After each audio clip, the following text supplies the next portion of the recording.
Então, hoje nós iremos trabalhar esse conceito de evapotranspiração e algumas dúvidas em relação às atividades. Semana passada, nós falamos sobre previsão de enchentes, falamos sobre o período de retorno ou tempo de retorno. Esses dois conceitos, eles são bem semelhantes. Na verdade, um é proporcional ao outro, né? Então, quando nós falamos de período de retorno, nós estamos falando proporcionalmente ao tempo de retorno. Então, é um método de probabilidade para verificar de quantos em quantos anos nós teremos um evento que poderá causar uma enchente da mesma forma que causou há anos atrás. Então, nós trabalhamos com medidas de comparação do passado para prever como será o futuro. Isso dentro de uma obra de abastecimento, seja urbana ou esgotamento, é fundamental porque nós conseguimos prever, dimensionar para que não haja um prejuízo nesse sistema. Então, após tirar essas dúvidas em relação ao período de retorno, nós iremos entrar no conteúdo de evapotranspiração. Nós já vimos sobre o balanço hídrico, então nós iremos voltar um pouquinho naquele conceito lá de balanço hídrico, voltado para evapotranspiração. E o quanto a evapotranspiração ela vai ser importante dentro dessa conceituação geral, né? Então, só para a gente relembrar, eu passei essa atividade aqui semana passada. Aí, eu vou passar essa aqui agora, só para vocês entenderem como realiza ela. Se vocês não conseguiram fazer, tem essa semana aí para vocês fazerem e tirar as dúvidas necessárias. Que eu falei que eu tinha esquecido de colocar as fórmulas dela na aula passada. Aí eu trouxe aqui uma outra aplicação do mesmo conceito para vocês entenderem. Então, considerando o total de alturas pluviométricas no poço de água funda, em São Paulo, no período de 1934 a 1940, calcule o tempo de retorno de cada chuva anual. Então, nos exemplos, naquele exemplo passado que a gente trabalhou, falando nisso, depois vocês me falam se teve alguma dúvida em relação ao calcular o desvio, em calcular a média. Se vocês tiverem algumas dúvidas, também vamos tirar. Então, considerando isso, na aula passada, a gente já tinha o tempo de retorno, então a gente precisava descobrir a precipitação, sim, então a gente precisava descobrir a precipitação média que existia ali. Depois a gente volta lá na atividade para vocês relembrarem um pouco. Aqui é o contrário, aqui eu quero saber qual é o tempo de retorno de cada chuva anual. Então, de que forma a gente vai calcular isso? Aqui eu tenho os anos de 1934 a 1940. Essa precipitação anual é como se nós tivéssemos feito uma média. Todo mês foi medido a chuva de janeiro a dezembro. Então, nós temos uma média dessa chuva geral. Então, essa média lá em 1934, que foi 1.253 milímetros, em 35, 1.499, por aí vai. Como resolver essa questão? Questões semelhantes a essas. Primeira coisa que nós temos que fazer é reorganizar, porque como eu vou calcular o tempo de retorno de cada chuva anual, primeira coisa que eu faço é ordenar. Então, eu vou ordenar esses anos não pelo ano, e sim pela maior precipitação. Então, da maior precipitação à menor precipitação, em ordem crescente. Então, eu tenho aqui a maior precipitação, que foi o ano de 1937. Então, 1937, deixa eu colocar um círculozinho aqui.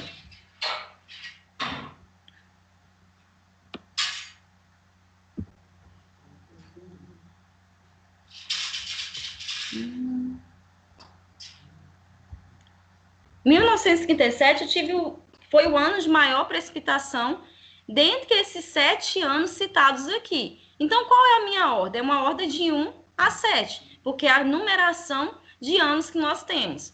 Em relação à precipitação, a maior precipitação foi 1.591,6 milímetros, depois 1.499, depois 1.405, 1.292, 1.253, 1.133 e 1.131. Então, a partir disso, como eu vou fazer esse cálculo? Como eu vou descobrir o meu período de retorno ou tempo de retorno? Então, nós temos dois métodos que são utilizados. Um método utilizado para que a gente calcule esse tempo de retorno, primeira coisa é calculando a frequência. Então, é como se nós disséssemos aqui, qual é a frequência que essa precipitação ela pode acontecer em um ano estabelecido. Então, para calcular a frequência, nós utilizamos o método de Kimball. Tem o método do Califórnia também, só que para essa atividade em questão, nós iremos utilizar esse método aqui, que é o método de Kimball. Kimball, ele identificou, para calcular o tempo de retorno, primeira coisa, a frequência, ou o período que isso pode acontecer, que essa chuva, essa precipitação, ela pode acontecer. Então, ele entendeu o seguinte, que o período de retorno vai ser M vai ser proporcional à ordem. Qual é a ordem? 1, 2, 3, 4, 5, 6, 7. Dividido por N mais 1. N seria o quê? N seria o somatório. Então, N mais 1 seria o somatório total. Nesse caso aqui, nós teríamos o 8. N seria o 7 ordens, mais 8 ordens. Então, o cálculo é bem simples. Eu divido 1, por exemplo, divido por M, aliás, por N mais 1, eu vou encontrar 0,125. Esse é o primeiro cálculo que nós fazemos, é o cálculo de frequência. E eu vou fazer a mesma coisa para todas as precipitações, para todas as ordens. 2, 3, 4, 5, 6, 7. Então, feito isso, nós passamos para a segunda etapa. Como calcular esse período de retorno? Então, como eu pedi aqui o tempo de retorno para cada chuva anual, não é uma média. Nós iremos fazer aqui para cada chuva qual vai ser a probabilidade dessa chuva voltar a acontecer. Qual vai ser o tempo dessa chuva voltar a acontecer proporcionalmente? Então, calculando, usando o cálculo do período de retorno, nós temos aqui tempo de retorno 1 dividido por P ou F. A literatura ela trata a frequência ou como P ou como F. Então, são dois termos que são utilizados para definir a frequência. Então, aqui eu vou ter 1, que vai ser já um valor admissional, que está determinado, dividido pela frequência. 1 dividido por 0,125 e assim proporcionalmente. Então, nós iremos fazer isso durante todas essas ordens. Então, aqui nós temos exemplo. O ano de 1937 choveu uma média de 1.591,8 milímetros. O período de retorno para essa chuva voltar a acontecer é de 8 anos. Então, nós podemos supor dentro de um projeto que aquela chuva lá de 37, fazendo esse cálculo, ela pode voltar a acontecer a cada 8 anos. Então, isso é uma probabilidade que foi calculado, que foi ordenado, usando esse método aqui de período de retorno. Lembrando que são dados estatísticos e probabilísticos. Pode chegar aos 8 anos e essa quantidade de chuva, ela não vem ocorrer. Então, é uma probabilidade que nós trabalhamos para que nós possamos ter uma segurança. É aquele risco do projeto que a gente conversou semana passada. Então, é basicamente isso, gente. É bem simples mesmo de fazer. Esse aqui, que foi o que eu passei semana passada, vocês irão fazer da mesma forma. Só uma dica, usem o Excel. Se vocês quiserem, assim, treinar em casa, o Excel ele é mais prático para a gente ordenar esses valores. Então, vocês podem utilizar sem problemas para fazer a ordenação. Dúvidas aqui? Não. Bem tranquilo, né? Repete a fórmula de frequência. A frequência eu vou fazer para cada ano. Para cada precipitação. Ordenação, aliás.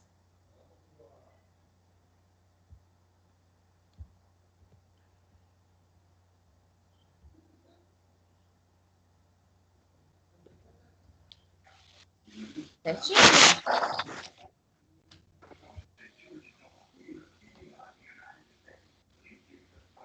Então, vamos para o próximo. Esse aqui eu quero que vocês tentem fazer em casa. Aí só para a gente poder organizar essas atividades e não ficarem soltas e talvez alguém não entender e não tirar dúvidas. Não vai valer nota, mas eu queria pedir o seguinte, que vocês enviassem pelo menos um print para mim, de alguma forma, para que eu pudesse orientar vocês em relação a essas atividades. Então, façam a atividade, manda um print, manda uma foto, para que eu possa ajudá-los nessa orientação, até mesmo, é uma dúvida geral lá no fórum. Então, se vocês puderem ir lá no fórum, colocar essas dúvidas lá, para a gente esclarecer para todo mundo, é melhor ainda. Tá ok? Vamos lá, gente. Entrando no conceito de evapotranspiração, tem alguma dúvida em relação à atividade passada, antes da gente entrar aqui? Vocês querem deixar para tirar no final? Deixa para o final. A gente deixa para o final, então. Então, aqui, pessoal, conceito de evapotranspiração. Nós falamos muito sobre o balanço hídrico, que o balanço hídrico ele vai ser avaliado de acordo com a evapotranspiração, com a precipitação, com o escoamento. Então, são fatores que são avaliados dentro de um balanço hídrico de uma bacia. Então, qual vai ser a importância de uma evapotranspiração? Semana retrasada, nós falamos sobre a precipitação, nossa última aula conectada. Então, a precipitação ela tem sua importância. A partir do momento que precipita, que chove, digamos assim, a água que intercepta, que será interceptada pelo solo, ela vai ter duas funções. Uma parte dessa água, três funções, na verdade.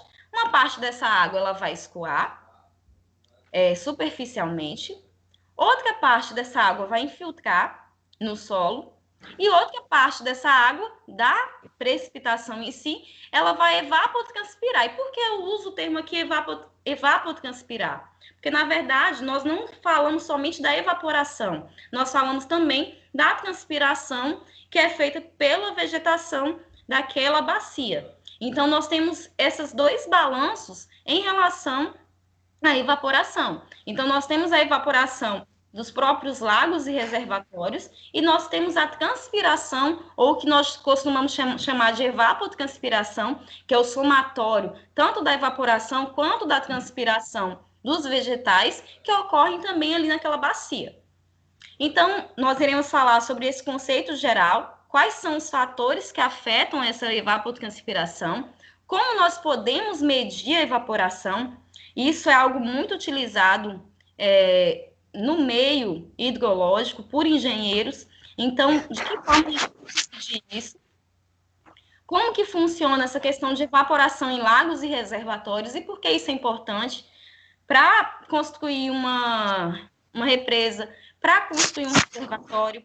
Então, para construir qualquer tipo de sistema que tenha água, que tenha resíduos, recursos hídricos, seja eles naturais ou sejam eles transformados em esgoto, por exemplo, nós precisamos medir a evaporação daquele sistema, daquele reservatório, para conseguir medir, para conseguir avaliar a quantidade de água que é utilizada, que será necessária para compor esse reservatório. Então, em relação à conceituação, como eu disse, nós temos a evaporação e a transpiração.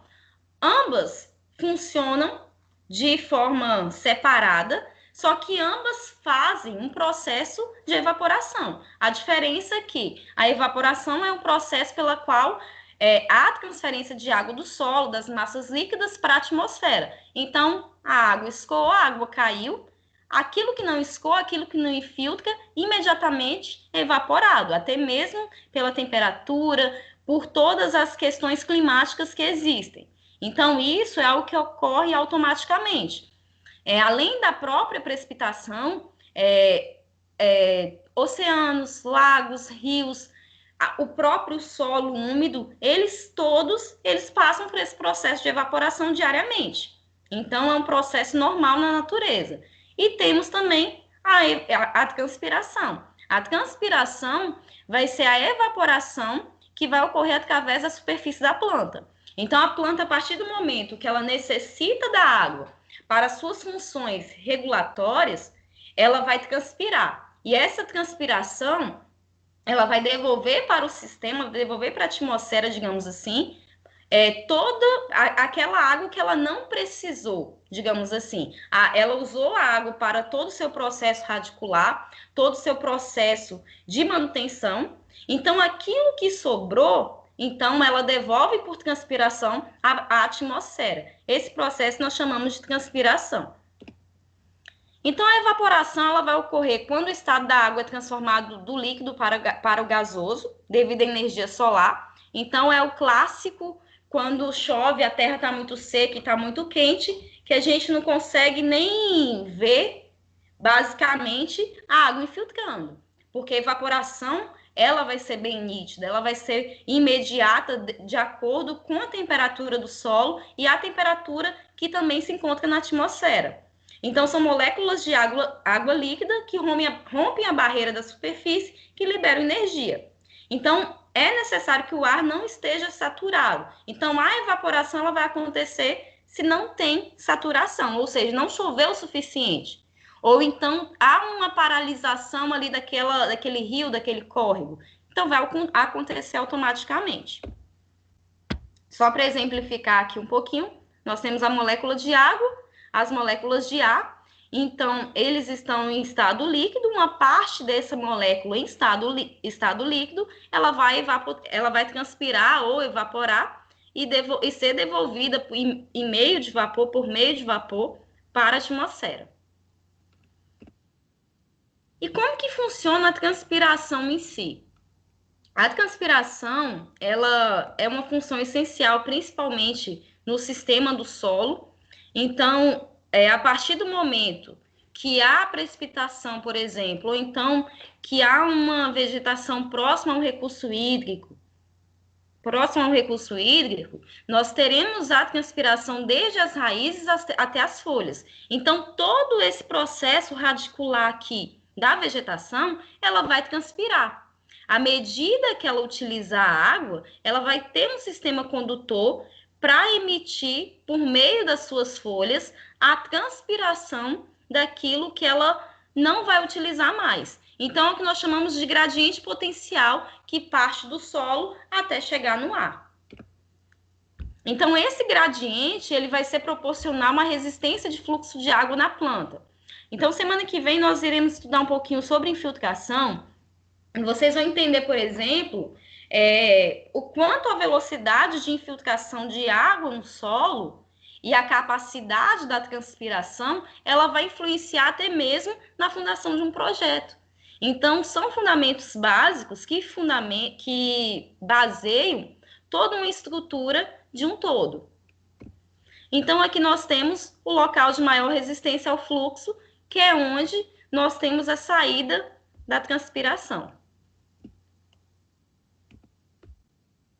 Então, a evapotranspiração é um processo simultâneo de transferência de água para a atmosfera através da evaporação e da transpiração. Então, nós podemos chamar essa evapotranspiração de real ou potencial. Eu posso calcular realmente qual será aquela evapotranspiração e eu posso calcular o potencial de evapotranspiração naquele sistema. Então, nós chamamos esse sistema de ET, a evaporação mais a transpiração.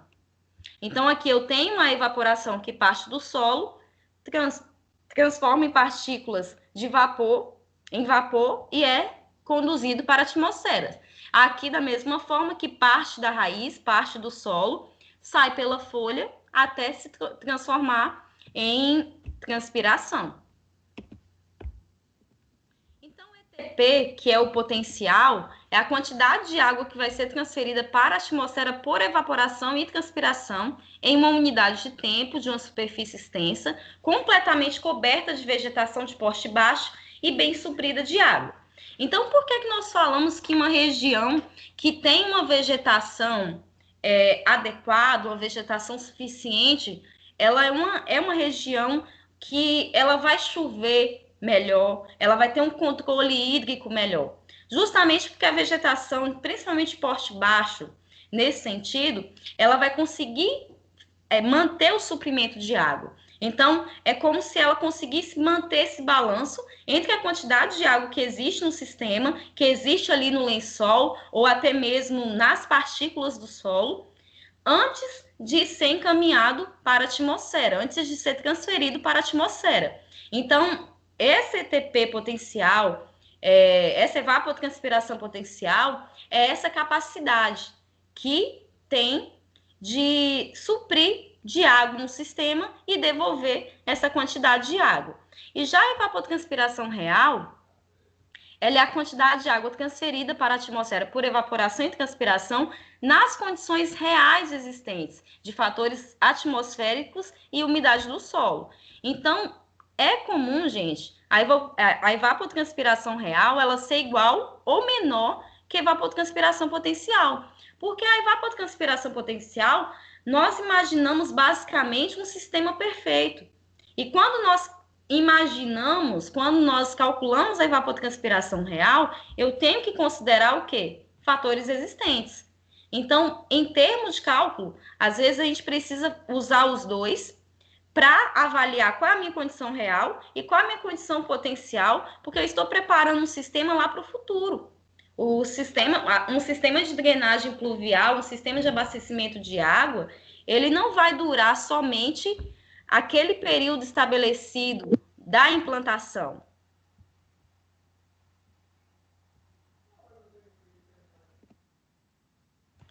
Então, quais são os fatores que vão afetar essa evapotranspiração?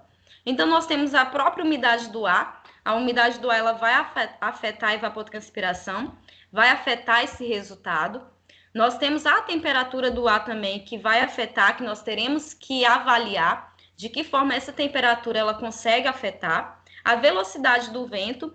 Então, qual é a intensidade do vento? Essa intensidade do vento, ela vai influenciar positivamente ou negativamente em relação à evapotranspiração.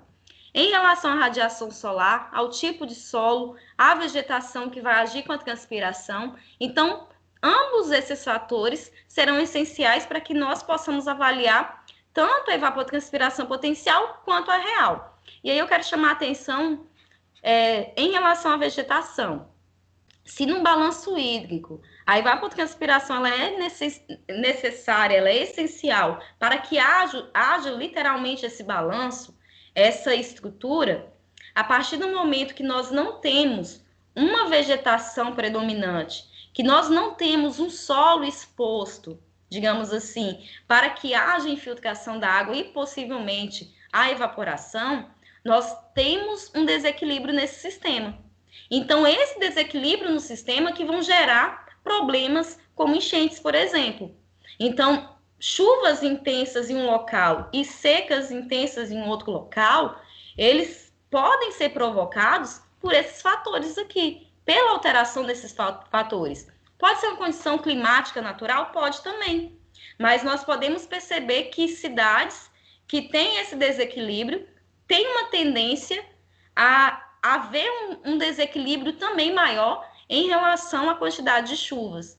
Então, nós podemos ver, por exemplo, São Paulo, que é uma cidade que tem tudo isso aqui alterado, que chega um dia que tem chuva que ninguém esperava, ninguém imaginava. Então, como manter um sistema numa cidade dessa? É complicado. Só que são fatores. Esses fatores são fatores físicos, naturais, que são alterados pelo nosso próprio modo de viver. Tá errado? Talvez não. Mas a gente precisa elaborar projetos que consigam conciliar esses fatores para que eles venham a facilitar o processo e não prejudicar. Então, eu coloquei só alguns exemplos para vocês verificarem. Eu não falei de todos, porque temperatura eu vou falar lá na frente. Mas, por exemplo, solo e vegetação, que são alguns fundamentais, principalmente na área de vocês. A partir do momento que nós temos, por exemplo, solos arenosos úmidos, é possível de perceber uma maior evaporação do que solos argilosos úmidos. Então, o solo argiloso, ele tende a manter por mais tempo uma quantidade de água. Então, antes de haver a evaporação, haverá um reabastecimento, haverá uma ocupação daquela superfície por aquela água. O solo arenoso úmido, por terem as suas partículas de solo com volume que se preenche rápido demais, com partículas que se preenchem rápido demais pelo número de vazios, então rapidamente se enche e rapidamente é evaporado, ao contrário do argiloso. A vegetação, ela vai controlar também a transpiração, ela vai agir fechando os estômatos, ou seja, ela vai controlar esse balanço, ela vai buscar a umidade das camadas profundas do solo, então vai incentivar o solo a reagir e manter uma estrutura melhor também. Então, ela vai ser fundamental também nesse sentido. A umidade do solo é uma das variáveis mais importantes na transpiração, porque quanto maior a umidade do solo, maior vai ser a transpiração. Por isso que quando não há o reabastecimento do solo por meio de precipitação, para que haja esse processo da vegetação em relação à transpiração, para que ela sobreviva, é necessário molhar uma determinada planta. Uma planta na sua casa, por exemplo. Senão, seria fácil, ela não precisaria aguar essa planta. Era esperar a precipitação um dia vir. Um exemplo. O solo úmido. Plantas transpiram livremente, taxa de transpiração controlada pelas variáveis atmosféricas. Então, há uma facilidade para que as plantas possam transpirar. O solo começa a secar, então o fluxo de transpiração começa a diminuir automaticamente. E automaticamente que o solo seca e a transpiração ela diminui, nós temos também um índice de precipitação menor. Lembrando lá do ciclo hidrológico, como que acontece a precipitação? Voltando agora. A precipitação ela não vai acontecer a partir da evaporação, da evapotranspiração, que vai se condensar lá na atmosfera e vai voltar no meio líquido. Então, esse é o processo. Por isso, nós chamamos de ciclo. Da mesma forma que é importante a precipitação, para que nós consigamos manter esse sistema, esse balanço, a evapotranspiração, ela é equivalente a isso também. Então, lá na EDP, tá na minha cabeça, condições ideais de umidade de solo. E a ETR, que é a evapotranspiração real, são condições reais de umidade do solo. Tem como nós fazermos essa comparação. Então, como que nós vamos determinar a evaporação? Então, a evaporação simples, ela vai ser determinada, a evapotranspiração, por meio de medidas. Então, eu tenho como avaliar a evaporação sozinha e tenho como avaliar a evapotranspiração, considerando evaporação e transpiração. Então, nós iremos considerar transferência de massa, balanço de energia, equações, evaporímetros, que é um tipo de sistema, aparelho que é utilizado. Na evapotranspiração, eu vou considerar outros fatores, medidas diretas, temperatura, radiação e o combinado com evaporímetros para que haja o balanço hídrico. Então, aqui só chamando a atenção, pessoal, porque na evapotranspiração a radiação e a temperatura ela vai ser essencial?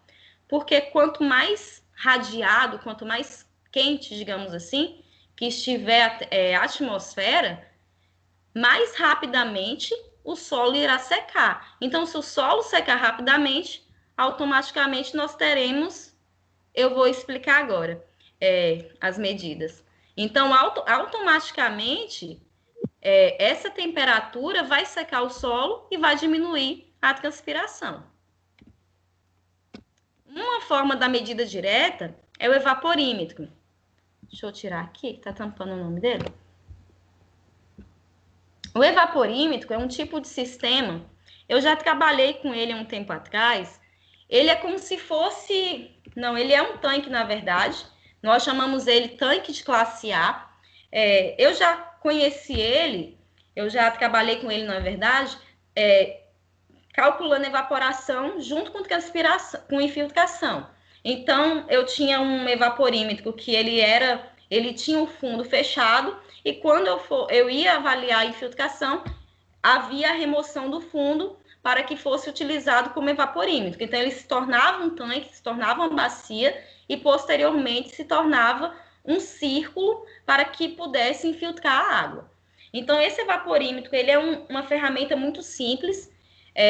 Inclusive, eu estava até planejando a gente tentar, antes, né, disso tudo acontecer, gente, eu estava planejando uma aula de campo para a gente tentar fazer medidas de evaporação e infiltração em um determinado solo, em um loteamento, para vocês terem noção do quanto isso poderia ser feito e como fazer, né, para ajudar, para auxiliar nos projetos de vocês.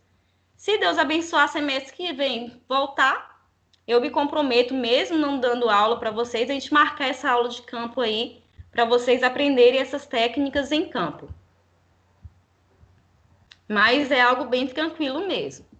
Então, esse tanque classe A, que nós chamamos de evaporímetro, ele tem uma forma circular com diâmetro de 121 centímetros e profundidade de 25,5 centímetros. Se vocês pesquisarem, vocês vão achar vários artigos científicos que falam sobre esse evaporímetro. Ele pode ser feito de uma forma bem rudimentar.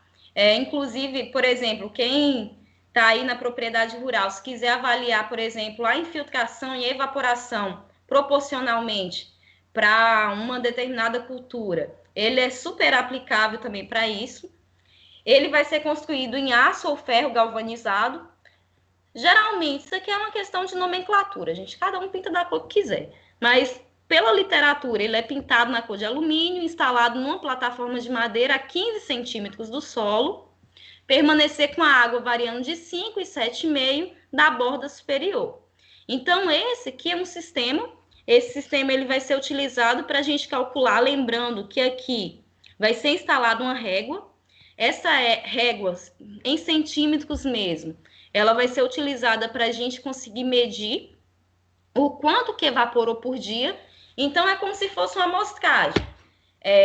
Eu vou conseguir utilizar esse evaporímetro como medida direta para simular, por exemplo, um reservatório.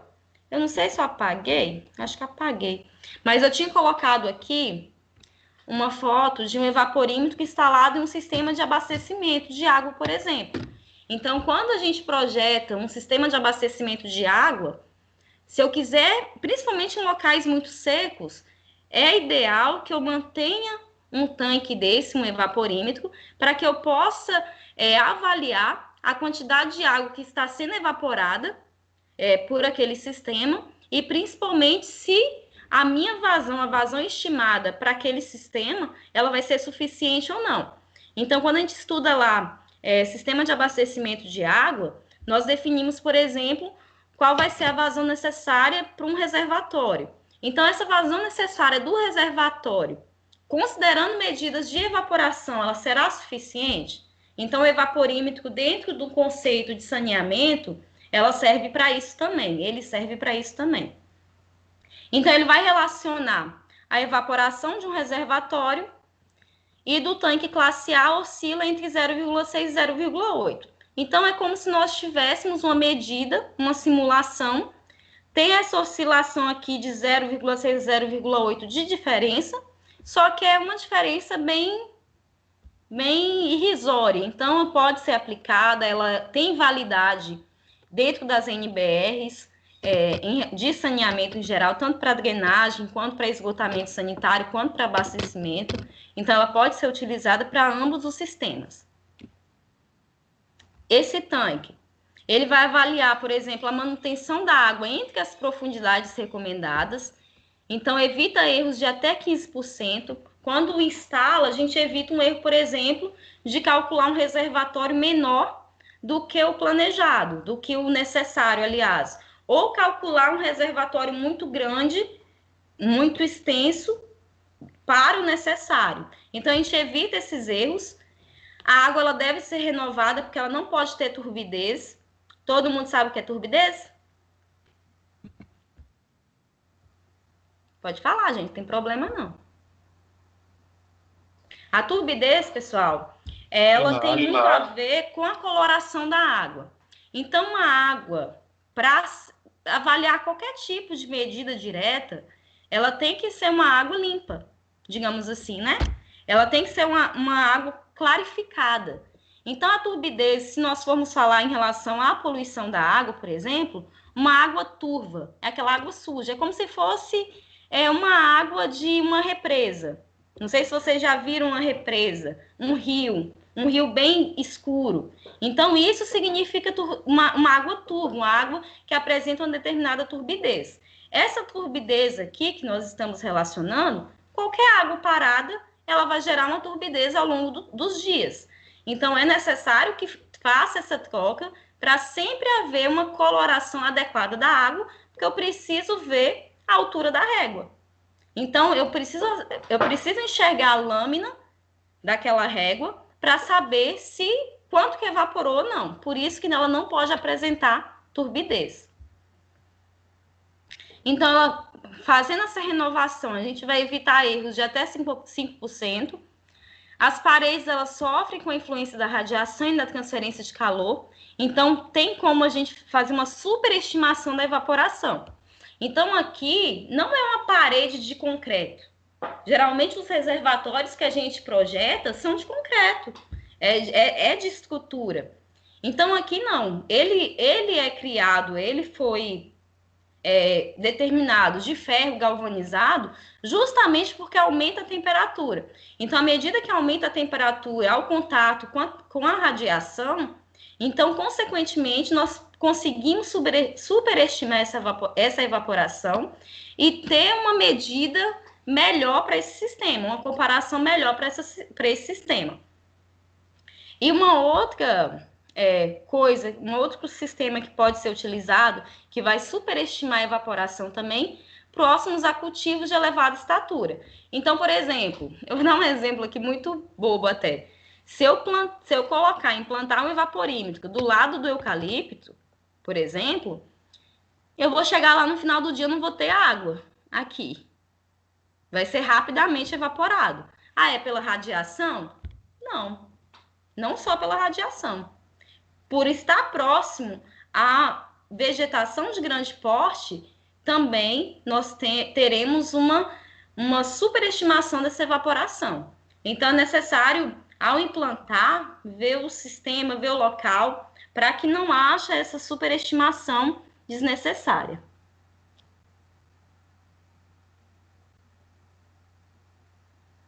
Pessoal, agora que eu estou vendo alguém que colocou aqui no grupo,